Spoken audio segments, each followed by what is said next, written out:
press the bell icon on YouTube app and never miss another update. Those moments, for me, that is a dream come true. I grew up here, got opportunity. I remember sitting on the floor when I could sit Indian style and watch the Chicago Bulls win their first championship. I was 9 years old. I remember looking at it and saying, that's what I want to do. That's what I want to be.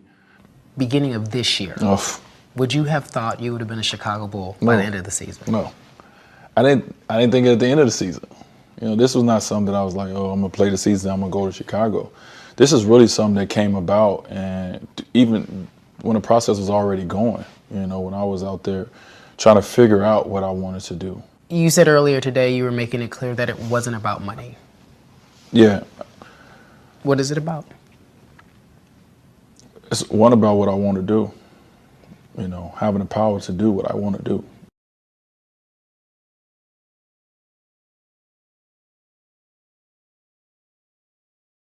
Having the power to do what I want to do. To have the power to control your own destiny. It's something amazing about that feeling.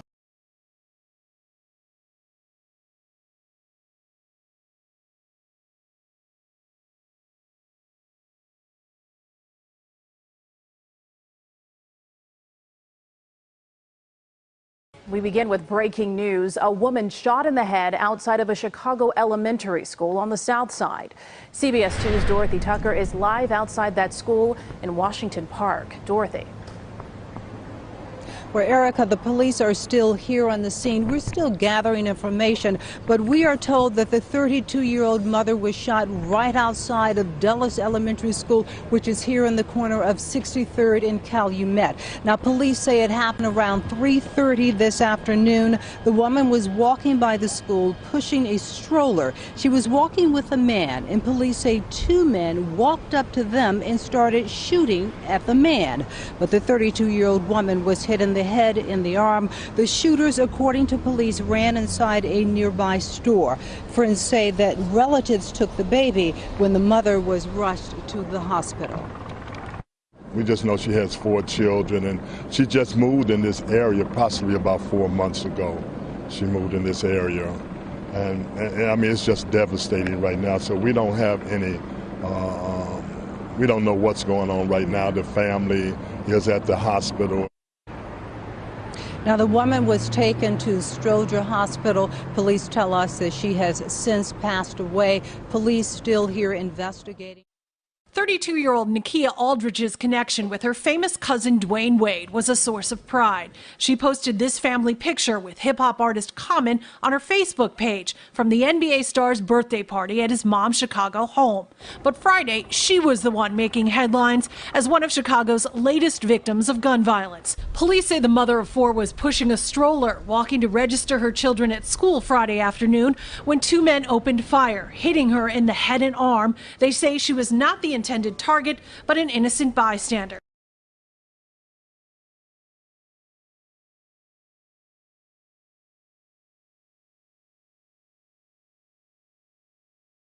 The 2015 Porsche the young rapper was driving about 4 Sunday morning in Briarwood, Queens, still running hours after the 31-year-old star was shot 6 times before being ambushed in his car, along with a passenger who was shot once and is expected to survive. An aide to Governor Cuomo fighting for his life tonight after being caught in the crossfire of a shootout on the streets of Brooklyn. Tonight, police describe 43-year-old Carrie Gabay as an innocent bystander walking on this sidewalk with hundreds of other people when as many as 3 gunmen opened fire. It happened during the overnight partying leading up to the West Indian American Day parade. Gunfire outside the Ebbets Field houses in Crown Heights. Carrie Gabay, an aide to Governor Cuomo, shot in the head. The NYPD says Gabay was walking with his brother along Bedford Avenue between Sullivan and Montgomery Streets when suspected gang members started spraying gunfire. At least 16 shots. Investigators say 1 gunman was shooting from the street, a second fired from the Ebbets Field patio, and Gabay was caught in the crossfire. Governor Cuomo's first deputy counsel was walking behind a float when in a split second, things changed. He was down. They shot indiscriminately. They always down. He shot when he was down. He was down. They shot indiscriminately. They always down. He shot when he was down.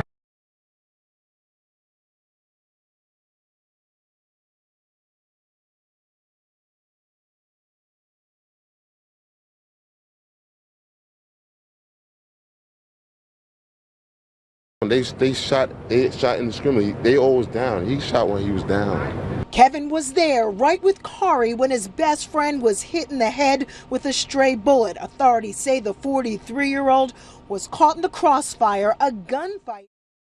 Police say the mother of four was pushing a stroller, walking to register her children at school Friday afternoon when two men opened fire, hitting her in the head and arm. They say she was not the intended target, but an innocent bystander. Hours later, Wade tweeted, "My cousin was killed today in Chicago. Another act of senseless gun violence. 4 kids lost their mom for no reason. Unreal. Hashtag enough is enough."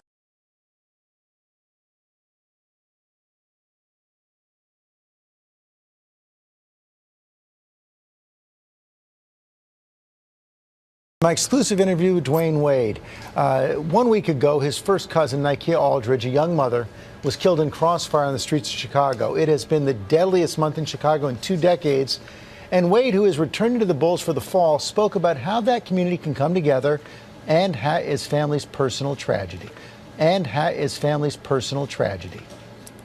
Let me just start out by expressing our condolences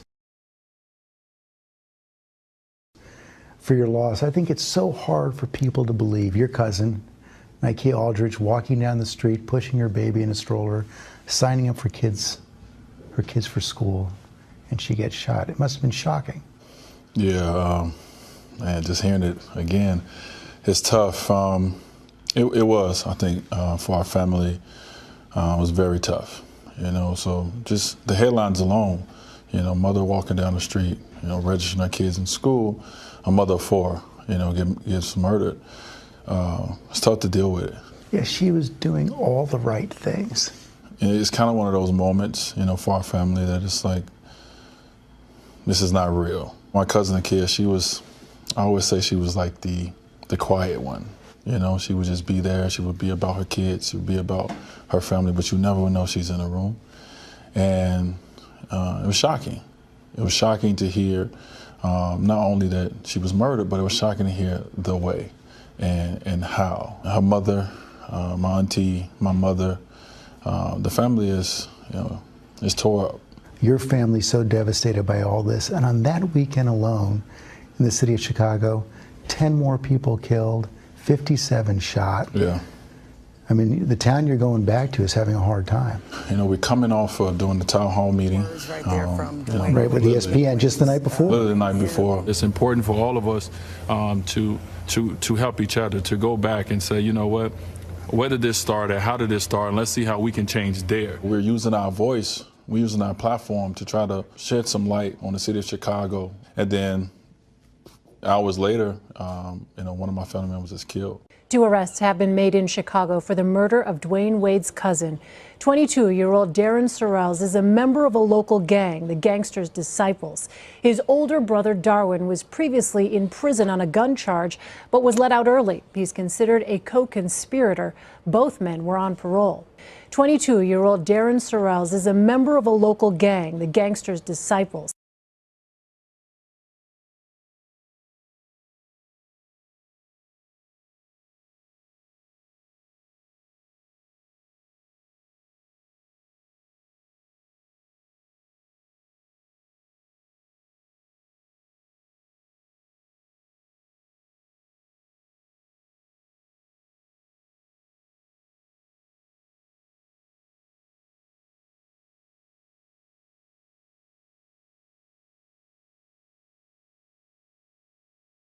New since 5 o'clock, we have new video showing one of 32 suspected gang members arrested across the metro area. Keep my head up and stay strong. A former DeKalb County police officer was also arrested in the raids today. Channel 2's Richard Elliott is live in DeKalb with how investigators say that officer bragged, Richard, that he was a hitman. in this indictment. This indictment doesn't just cover things in DeKalb County. FBI conducted raids in Cobb and Paulding, also involves investigations in Valdosta, in Macon, and the city of Atlanta. But DeKalb's police chief told me he's disappointed. It also involves one of his now former officers. This is a photo of now former DeKalb County police officer Vancito Gumbs, now facing charges of being part of a vast criminal conspiracy involving the notorious street gang, the Gangster Disciples. I was saddened and disappointed to find out that one of our former officers was one of the members that was indicted. DeKalb's police chief James Conroy talked with me and says Gumbs resigned last October after investigators say he lied to them about his involvement in using some illegal drugs. So as we were preparing to terminate him for that, he went ahead and resigned and left before the investigation was completed. Only Channel 2 was there as the FBI raided a Marietta apartment complex as they picked up 30 of 32 alleged gang members. The U.S. Attorney's Office says the Gangster Disciples used charitable organizations as fronts for their illegal activity.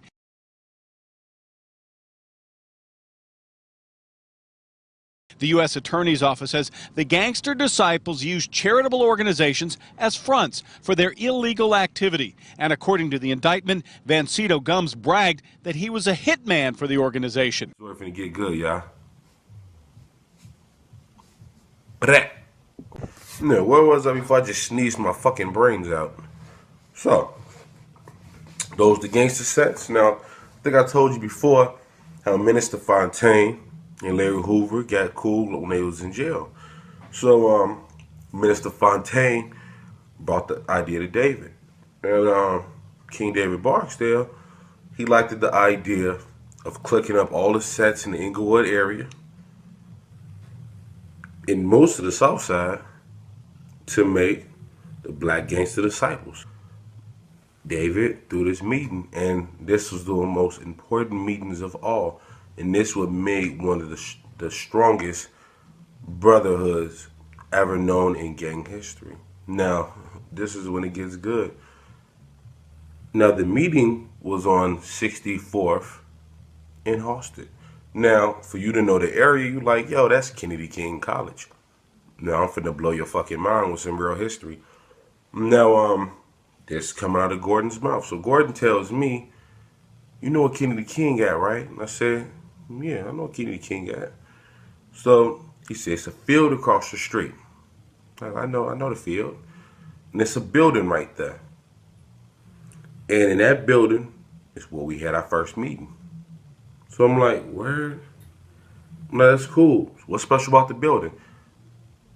He showed me his ring. So I didn't pay no attention. I just looked at the ring like, get that thing out of my face, nigga. I want to see that shit. So I dipped. Now I went to go check the building out because I used to go to school at Kennedy King because I was going to take a GED course, but I got sidetracked, you should say. And it was a Masonic temple. The building, like, it haven't been touched in 20 years. Like, it's so old, it looks fucking raggedy, man. It's a big building. I mean, you could tell it got the old brick in it. When you look inside, you can't see shit. Like, the building looks totally deserted. It's spooky. I went back and talked to him, like, yo, I went to it. Man, I think it's a Masonic temple. Then he showed me the ring again. He said, yeah, that's what it was. That's what it still is. Now, he's a Mason. Okay, now he tells me the rest of the story. So we had a meeting here, and I'm like, hold on. So how did the Black Gangster Disciples get to rent the building for the night? Like, who rents a building to different gangs? Now you gotta remember, David was, his name hold weight. You know what I'm saying? He was the king of all kings. You understand? Larry Hoover, the chairman of the board. Yeah, I'm familiar. I know you're familiar with the power Larry Hoover holds to today.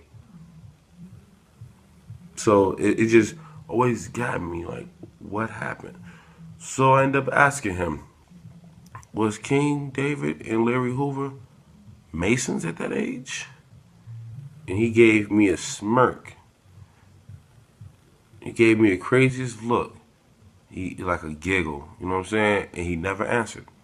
That was the end of the conversation. That's all he told me.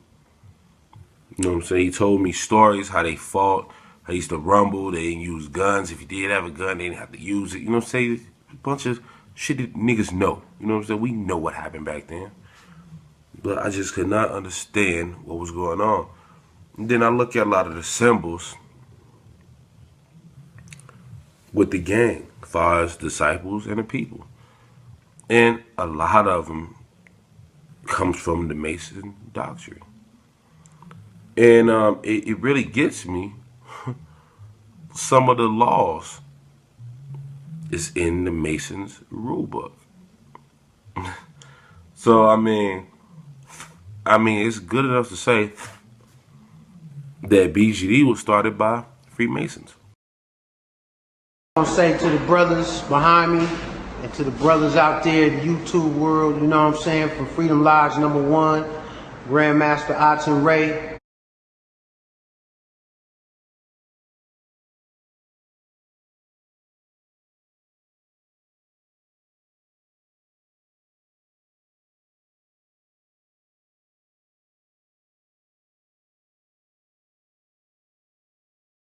This is when it gets good. Now the meeting was on 64th in Halsted. 64th in Halsted. Still here on the scene. We're still gathering information, but we are told that the 32-year-old mother was shot right outside of Dulles Elementary School, which is here in the corner of 63rd and Calumet.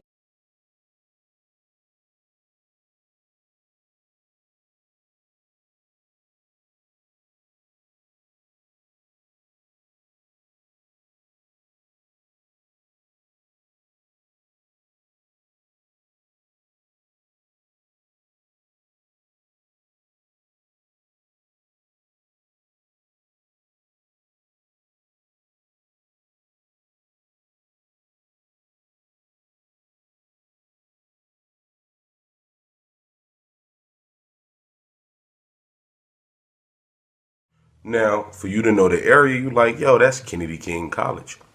Now, I'm finna blow your fucking mind with some real history. Now, this coming out of Gordon's mouth. So Gordon tells me, you know what Kennedy King at, right? And I said, yeah, I know what Kennedy King at.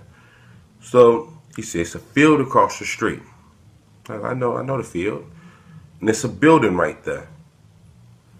And in that building is where we had our first meeting. And it was a Masonic temple. I really think now that, my purpose for being back in the city is bigger than basketball, which basketball is a big part of it, of course. This is what I do for a living. But I think my purpose at the end of the day is hopefully, to come to Chicago and be a part and be the voice that can help bring people together. Good luck with that, and thank you. I appreciate it. Is that so much of what we have seen in movies and television are symbols. Are you aware that that I have been talking to some doctors in Los Angeles who have been doing some research on this, and I find it to be absolutely fascinating that many of the gangs, the Latino and the black gangs in the major cities across America, their graffiti that they are spraying on buildings, their graffiti are actually Masonic emblems and Masonic seals and symbols. And I have seen a whole collection that these doctors have. These are medical doctors, but they are interested in this subject. And they have been collecting hundreds of pictures of graffiti and showing the research into the ancient secret societies.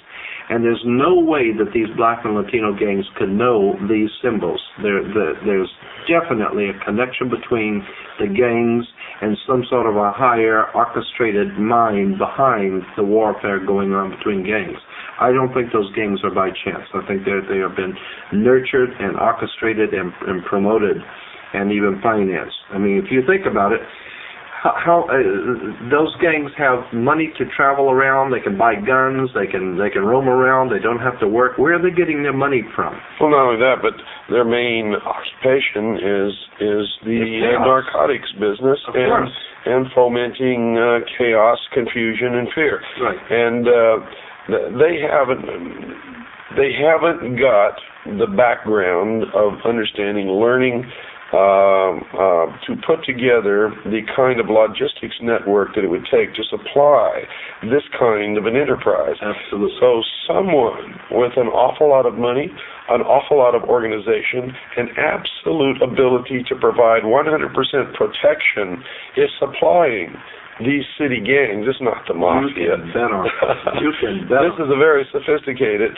a totally protected organization. Absolutely. As a matter of fact, the San Francisco Chronicle had 2 full pages in one of their newspapers I still have, where they were talking about how this federal government was bringing in narcotics from Asia during the Vietnam War in the bodies of American servicemen that were being killed in Vietnam, and they were bringing in bags of pure heroin and pure narcotics from Asia in the bodies of American servicemen. And what were they doing with it? They were giving it directly to the mafia, because the mafia is doing a little tricks for the government. It takes care of business for the government, so they have to be paid. Well, let's clarify one thing here. It's not the government. It is these secret societies who are operating behind our government. That's correct. And this explains the close cooperation between government and the mafia. That is right. It's going to become quite obvious to anyone who looks into anything I say. I challenge you. As a matter of fact, I will give $10,000 to anyone who can prove these connections wrong, the key points in this video wrong. That's how sure I am. And I'm not a rich person. I know this beyond any doubt. The first brain-dead obvious connection is sports. Okay, Sugar Ray Robinson on record, Freemason. No Freemason denies it. Nobody denies it. Shaquille O'Neal on record, Freemason. No Freemason denies it. Nobody denies it. Okay. Now, in all these sports, you know, you have gang members. Boxing, some people who are boxers are gang members. Maybe not the top boxers, maybe not the most famous boxers, but gang members include boxing includes gang members. Basketball includes gang members. Some of you, I don't know why you wouldn't understand that, but football includes gang members and thugs. You know, just recently in the news, this guy Aaron Hernandez just got found guilty of murder, and he had done several shootings in the past. I would be very surprised if he wasn't a gang member, though I don't know what gang he's from. But blatantly, there's gang members in the NFL, former NFL, etc. Okay, blatant connection to Masonry and gangs. Okay, whether it's a direct connection, a gang member who's a Mason, who plays professional sports, or whether it's an indirect connection, the teammate of a Freemason in professional sports. There's a connection, and it's a pretty solid one. Now, to me, the more dramatic connection is what I'm about to explain to you. First, let me answer a question that was given to me by a fellow targeted individual. She says, it seems like they're also the real leaders of street gangs these days. Do you agree? I said, yes. Either that or they collaborate with them, referring to the leaders, to get someone friendly to their cause and power. The Mexican Mafia is one of the most powerful criminal groups that controls all Sereno gangs and MS-13 gangs for the most part in the country. Is modeled after the Italian Mafia. The Italian Mafia is known for collaborating with Jewish gangsters, the CIA, the military, Freemasons, and so on. The Mexican Mafia admits it is modeled after them, and I have seen them working with mental health to run psych-offs on people, including myself. Same thing with biker gangs. They're called Symbolism. Hell's Angels, for example, etc. And some of them are Jewish. Then Jews were the main group of people who started communism, and the Black Guerrilla family is communist for the most part, and the Norteños tend to have communist ideologies and leanings. The structure of control starts in the prison gangs, who tend to control the street gangs. I could go on forever about the gangsta disciples in Chicago using their symbolism, and all other major Chicago gangs, which is the other place besides California that gangbanging really started. You know, and it's really hard for some people to swallow that people involved in a great conspiracy that controls society would do time in prison. You know, that is hard for people to swallow. Well, look at the, I believe it was the 5 families, the heads of the 5 families of the Mafia. I believe they're in jail right now. A couple years ago, there was the Gambino family indictment. I think it was 80-something Gambino family members. You know, it is not uncommon or out of the ordinary for members of the conspiracy, especially the more criminal members, to do time in prison. Not uncommon at all. They tend to have it easy in prison. They tend to get women and drugs and the things they want a lot easier than other people in prison. And I shouldn't have to explain why that is. The Jews are some of the main people in the Freemasonic conspiracy. You know, the Illuminati, the Rothschilds, especially, and then you have other people, you know, Zuckerberg, Zuckerman, you'll see that Jews are strategically located, and there's no way that they're not in on the conspiracy. It's literally impossible. The powerful Jews, the secret society Jews, especially the Zionist Jews, you know, it's about having us compartmentalized, turning us against each other so we don't have power. You know, if they just controlled us all together and there wasn't movements that didn't get along, then there would be a very high likelihood that we would unite against them, which is their worst nightmare. You know, there's about 6 million Masons is what they claim in the world, right? And there's, what, 7-8 billion people? So, you know, they're walking on thin ice if you look at it from one aspect. But in another way, they collaborate with a lot of people. A lot of people are under control. They're the heads of the movements. The movements that you would expect to go against them, they control. But ultimately, this is controlled opposition. We're looking at all controlled opposition. Gang members and prison gangs are controlled, quote-unquote, opposition. Okay? That's what we have here. Unholy alliance of vested interest, controlled opposition. We're compartmentalized, and Illuminati symbols, devils, you know, hawks and eagles and snakes and, you know, dragons, you know, Illuminati symbol. There isn't one major gang in America that doesn't use Illuminati symbolism.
What my story showed was that the cocaine that was being sold in those neighborhoods was coming from mainly one source, and this one source was being used to finance a guerrilla war in Central America.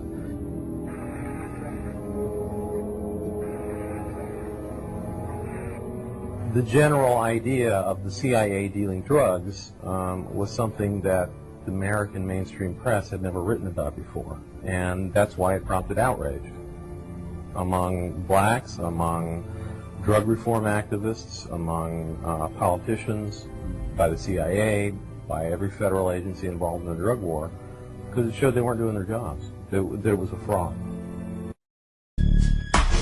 I think all the gangs were heavy players in the drug trades because the cocaine explosion caused so much product to be out on the streets in Chicago. These traffickers needed somebody to move it, so naturally they turned to the gangs. As the 1980s dawned, the gang began branching out into Chicago's poor neighborhoods, spreading its brand of capitalism. Those same areas, you know, where they lack economic stimulus. While some members got legitimate jobs, the rest sold drugs. For the most part, that is what keeps them together, is the drug business. The Satan disciples created a structure to control the flow of money. Cash flowed from street dealers to the set bosses, eventually all the way up to the king. Once you sell narcotics, yes, you're going to be making money for yourself, but also you're going to have to pitch some back in. You're going to have to pay something back to the gang.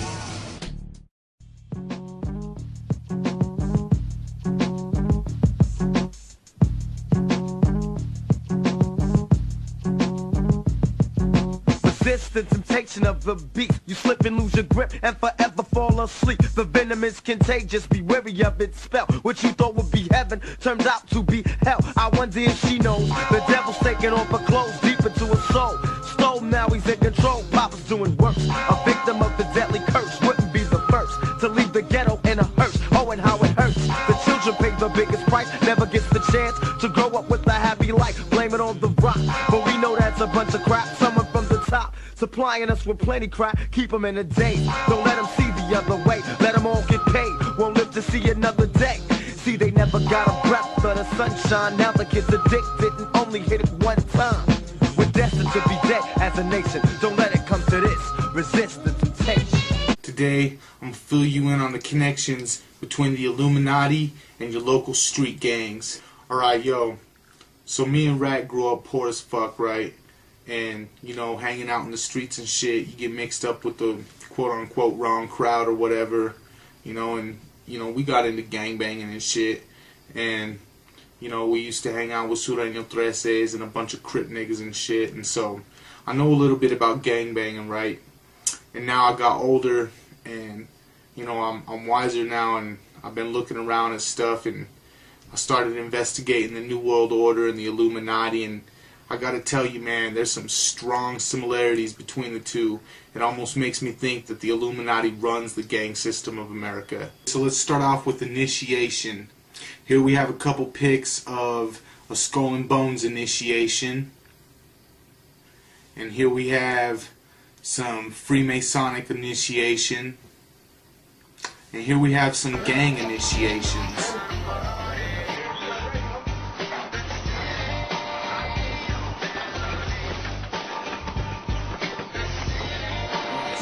Get initiated in both secret societies and in the gangs, you gotta, you know, come in at the bottom of the pyramid. You gotta do your dirt, you gotta put in work, you gotta pay your dues, and you work your way up the pyramid, right?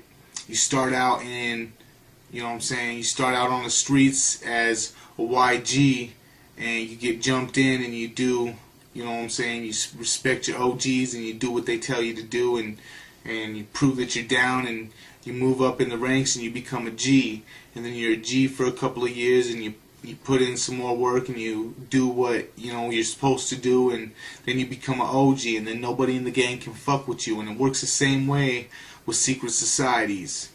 Alright, so speaking of degrees, let's talk about the two main branches of Freemasonry. The York Rite, which we can see here, has 13 degrees, or 13 steps, or 13 levels. And the Scottish Rite, as we can see here, has 33 degrees.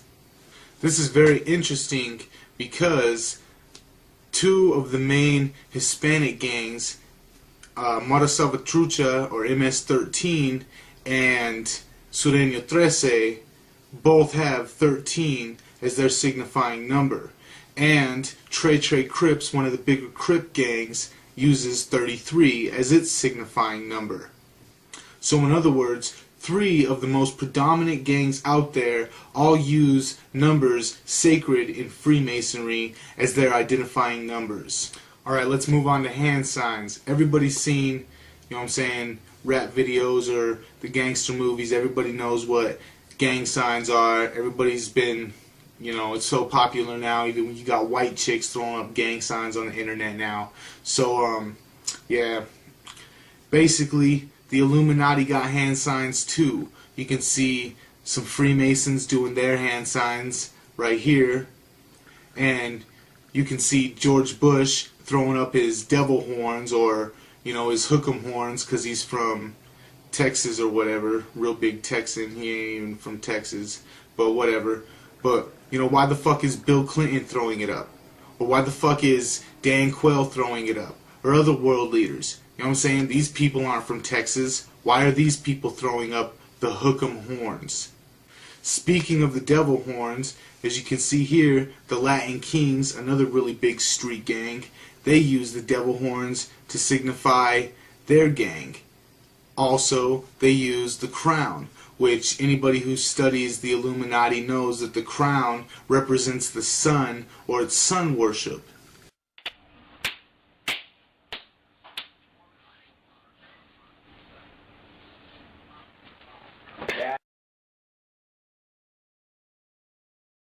And what do we have here? It's a few people you might recognize doing a Masonic handshake. Okay, thank you for being here. Look at that. Now.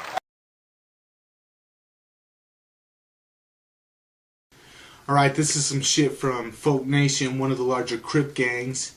And as you can see, they tend to use the Star of David that the Zionists are associated with.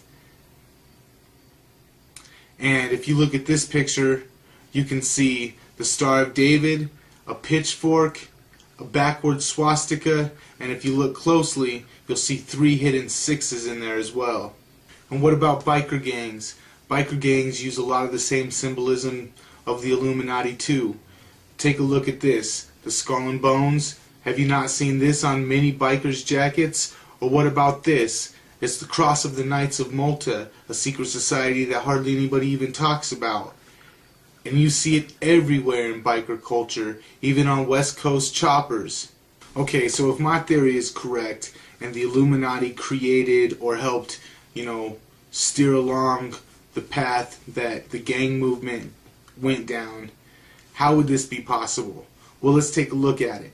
Most of the street gangs work for or underneath the bigger crime families. Like Sureño 13 pretty much does all of the dirty work that Laime needs to get done, you know what I'm saying? So, and I'm sure this works with a lot of the other street gangs as well. They're either working for or they're emulating what the bigger crime families are doing. So, let's look at the bigger crime families. Well, this is where it gets deep. You know what I'm saying? And a lot of people don't want to touch this, but what are most of the bigger crime families? What are most of the Sicilian crime families? What are most of the Hispanic or the Mexican mafia crime families? What are most of the Italian crime families? They're all Roman Catholic. And if you've done any kind of real investigation into this, you can't turn a blind eye to the Vatican. You know that the Vatican has a huge role in the Illuminati. For God's sake, they invented the fucking Illuminati. Adam Weishaupt was a Jesuit priest. He's the one that pulled all of the families together in Europe and created the idea of the Illuminati. So basically, that's how I think it happened. The Roman Catholic Church working through the crime families, working through the street gangs. they flooded the streets with guns, they flooded the streets with drugs through the CIA and through other organizations to create problems, you know what I'm saying, to create chaos. You flood the streets with guns and crack, and you set up a situation where the problem, the poor people, the worthless, or, you know what I'm saying, the useless eaters, you know, they eliminate themselves. They get themselves locked in the private prisons for profit, where they work making Adidas and New Balance shoes for 32 cents a day, and 16 cents of that 32 cents goes to pay restitution. And, you know what I'm saying, then you got everybody out there killing themselves, killing each other, and basically they take a movement that, like, the Black Panthers started, where they were trying to empower people, and basically they turn it into something where we're just killing ourselves, we're killing each other, we're killing our brothers and our sisters, and we're doing it without any thought because we're told that that's the way life is, and we just accept it just like everybody else does.